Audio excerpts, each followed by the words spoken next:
Et nous revoilà à bosser sur cette DB7. Enfin, dessous plutôt. Quoi de mieux qu'une bonne réputation sous la stone pour retrouver les bonnes vieilles habitudes. Objectif, remplir le pont censé être vide. Pour y parvenir, il va falloir déjà déposer l'ensemble de rigidification ainsi que la plaque anti-couple du pont.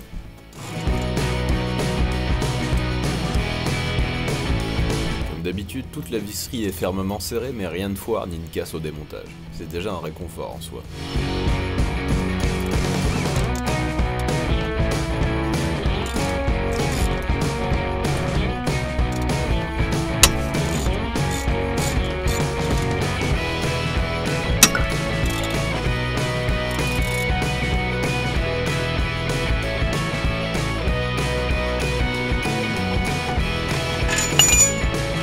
L'état de cette pièce, on lui fera bénéficier d'un bon décapage et de quelques couches de peinture neuve.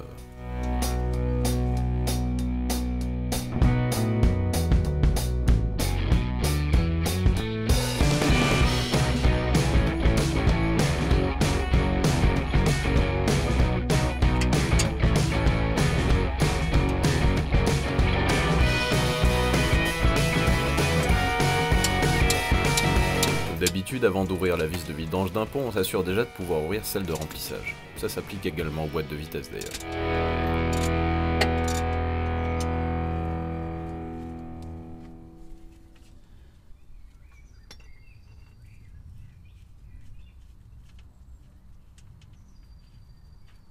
Bon, et bah finalement on dirait qu'il est absolument pas vide comme annoncé ce différentiel. Bizarre. Après avoir refermé la vis de vidange, il nous faut le remplir à la seringue. L'accès n'est pas fabuleux, mais le pire est encore l'énorme viscosité de cette huile, franchement éprouvant à pousser. Il aurait été peut-être préférable de chauffer un peu le bidon au bain-marie. Tant pis, ça servira peut-être à d'autres.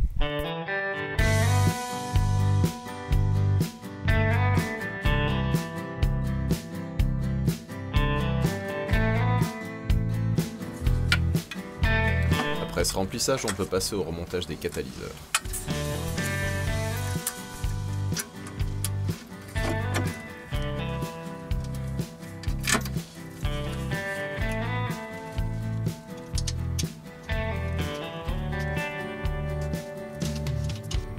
Les accessoires moteurs vont également retrouver leur place avec en premier lieu le compresseur de climatisation, suivi de l'alternateur qui me donnera un peu de fil à retordre compte tenu du peu de place pour le faire passer.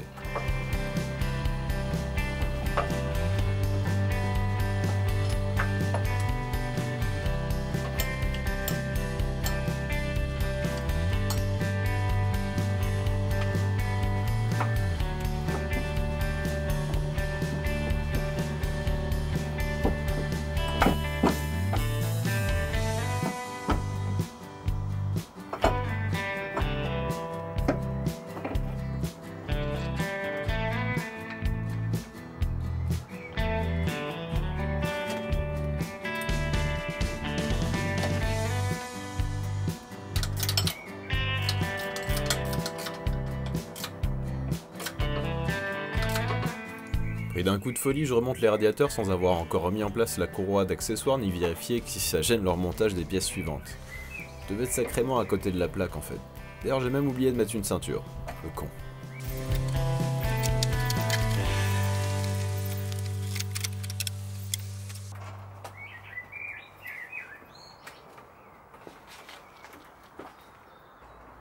Heureusement, sans les motoventilateurs, il reste assez de place pour remettre la courroie sans trop de mal.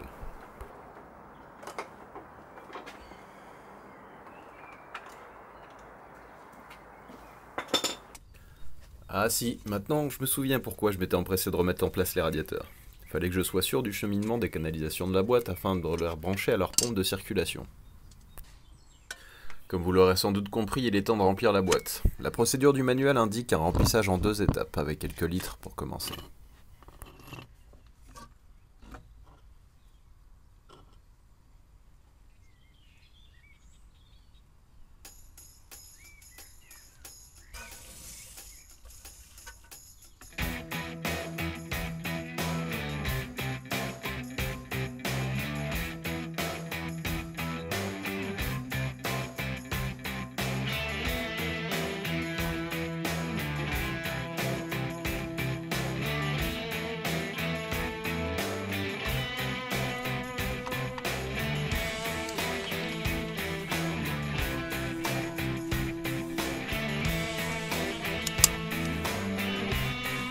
Après ce premier remplissage, il faut manuellement lancer la pompe en chantant les bornes du relais la commandant.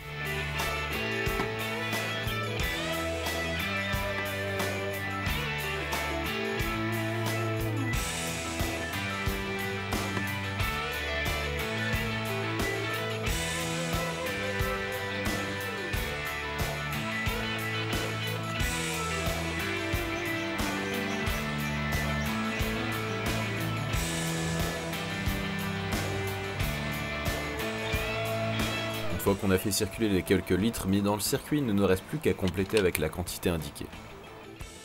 Après avoir décapé la pièce de rigidification du train arrière, il est temps de lui offrir une protection à la hauteur. Un bon ponçage agressif, un dégraissage, puis une belle couche d'après suivi de plusieurs couches de peinture noire, une couche de vernis, puis un peu de peinture bitumeuse. Avec ça devrait tenir un petit moment.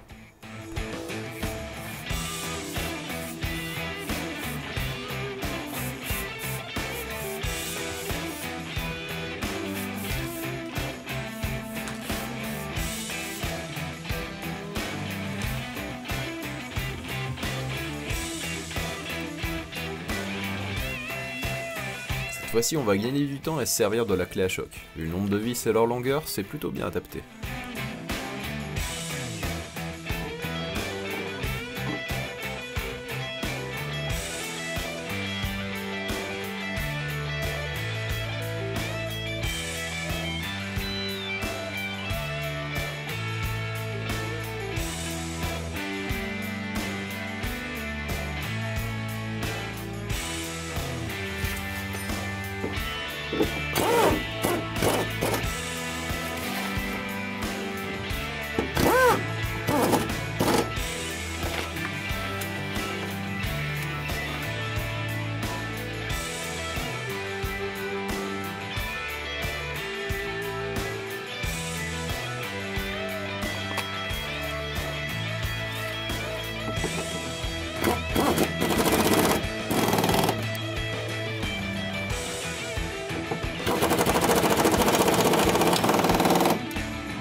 Et là, on arrive déjà à une étape hautement symbolique. La voiture va retrouver le plancher des vaches.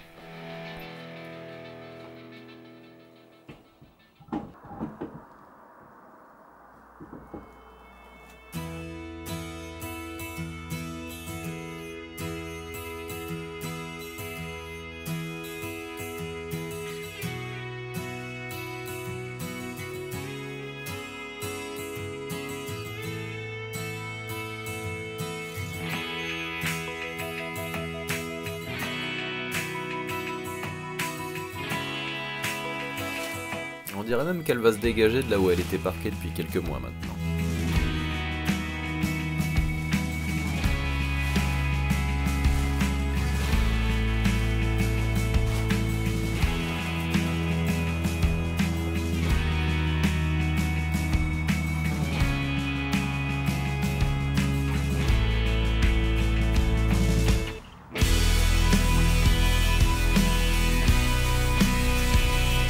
Premier signe du retour à la vie.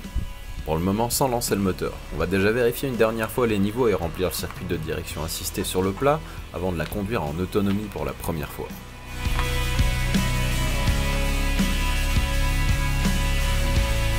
L'autre anglaise des lieux va devoir quitter son nid douillet au bénéfice de l'aristocrate. Privilège du rang oblige.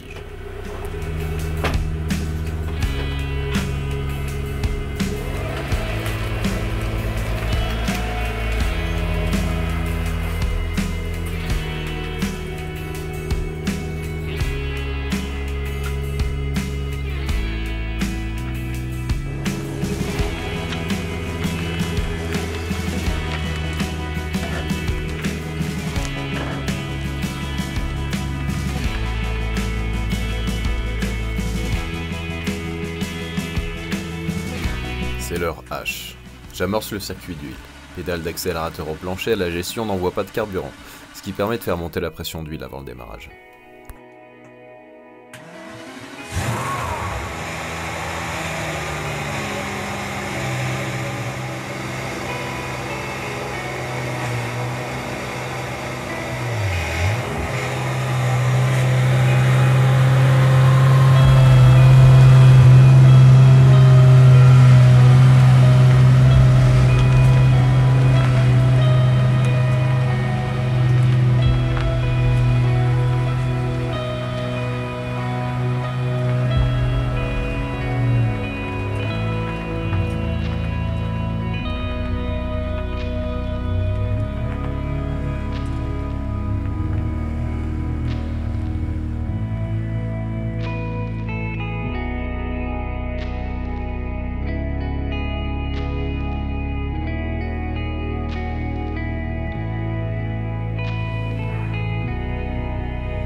Et voilà, on se retrouve très bientôt pour la suite.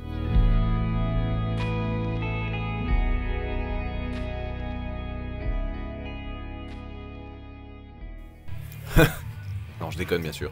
Vous imaginez bien que dans la foulée, il fallait absolument aller faire un premier vrai tour avec. Alors on va appeler Christophe à la rescousse. Il va falloir principalement finir de remonter le système de refroidissement et le remplir. Je pense pas parce qu'il a l'air assez haut le... T'as un besoin? Bon, ça c'est grave. Montre-moi ton adresse. Pendant ce temps, je vais essayer de...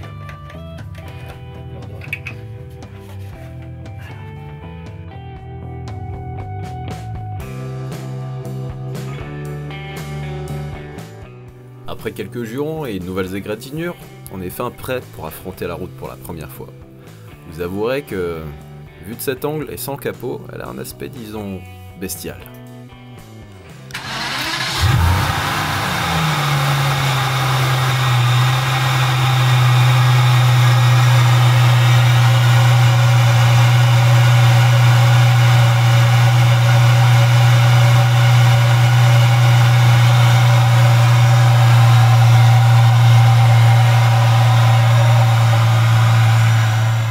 Pour ces premiers tours de roue, je vous laisse embarquer en passager et partager l'expérience. Sans accélérer. Hein. Ça sent le burn.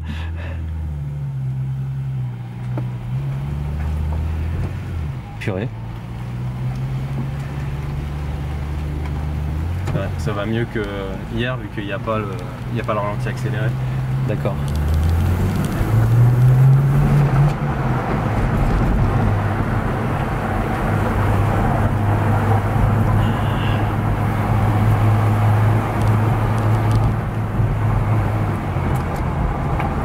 Bon, en tout cas, elle tourne super rond, assez onctueux. Ah ouais. Putain, il tourne à la perfection ce moulin.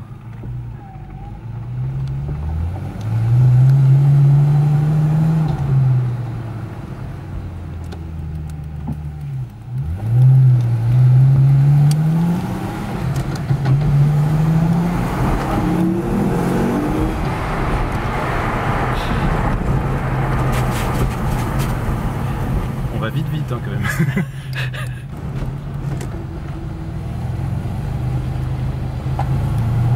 Ah, on tourne plus sur 12 cylindres. T'as raison. Sur 6 je dirais.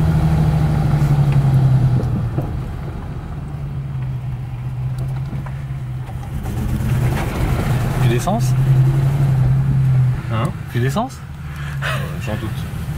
Je pense qu'il y a autre chose. Ouais. Ah.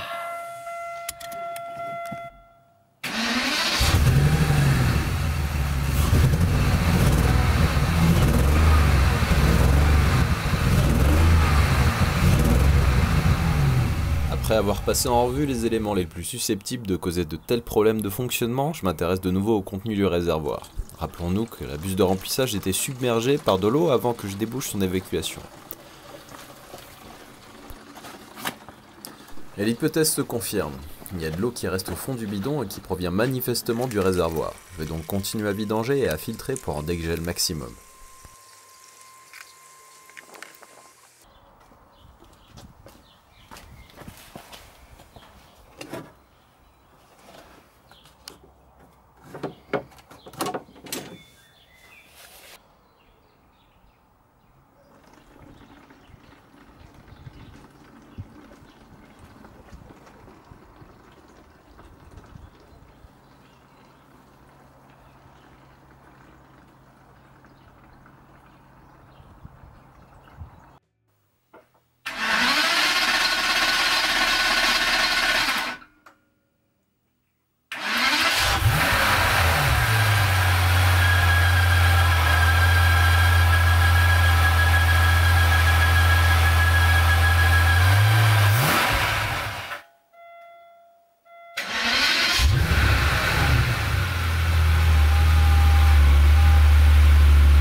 est beaucoup mieux. On va pouvoir continuer le remontage et à définir quels sont les nouveaux objectifs. À cette occasion, il est temps de remonter la pièce maîtresse de la face avant, le capot.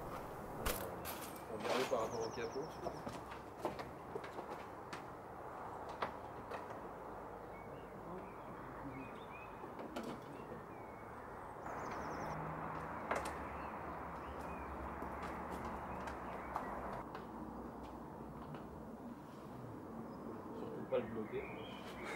D'accord. Non, là c'est. Ouais, bah ouais. Ouais, pas mal. Il y a combien là-bas? Là je suis un peu près ici. Je suis là, d'accord. Évidemment, on n'a pas pu s'empêcher de faire durer le plaisir à coups d'ajustements nanométriques jusqu'à obtenir un alignement acceptable et un verrouillage parfait.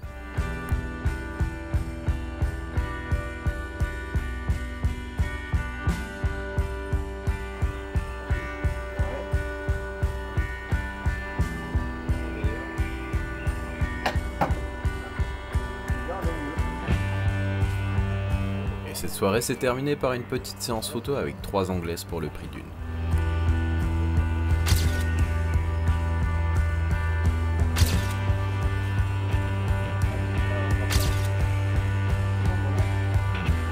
Et comme j'ai au moins autant envie que vous de l'avoir vraiment roulé, faut que j'aille m'y remettre. Donc, à la prochaine pour la suite. Ciao!